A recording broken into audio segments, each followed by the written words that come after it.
c'est d'ailleurs Bon. dans un autre film. Y a-t-il, monsieur Fortinon, vous avez la parole. Je vous remercie, monsieur le maire. Je voudrais revenir sur deux éléments un petit peu différents de ce qui a été déjà abordé, même si Marie-France de l'Est l'a évoqué. Nous délibérons donc ce soir sur des sessions de terrain sans connaître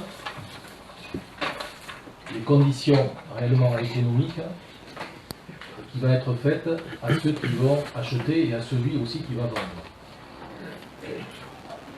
À savoir que on est à la veille de l'ouverture d'une enquête publique sur l'autorisation du défrichement. L'autorisation de défrichement, par expérience, surtout depuis un certain nombre d'années, conglue de façon quasi systématique à des compensations très fortes de la part de l'aménageur. Et si les parcelles sont vendues, ces compensations sont transférées à l'acquéreur.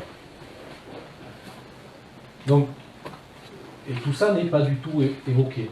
Et on sait que les compensations seront certainement très fortes. Par expérience, parce que bon, par ailleurs, je peux conduire des actes sur d'autres territoires, et je sais que, là aussi d'expérience, que le surcoût aujourd'hui de toutes les autorisations liées aux interventions, aux règles environnementales et aux autorisations de défrichement peuvent majorer le coût d'un aménagement de 15 à 25%. Donc faire fi de cela et de délibérer au mois de 19 décembre alors qu'on aura une connaissance parfaite des autorisations, ou pas d'autorisation d'ailleurs, parce que éventuellement il peut ne pas y avoir l'autorisation, donc remettre en cause totalement la totalité du projet. De signer des promesses de vente alors qu'on a cet épée de Damoclès, je veux dire qu'on a pourtant été dans cette commune servi par l'expérience.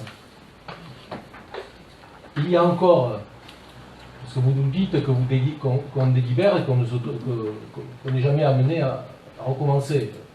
Il y a intérêt à en mise en place de suite, je ne sais pas combien de fois on a délibéré dessus.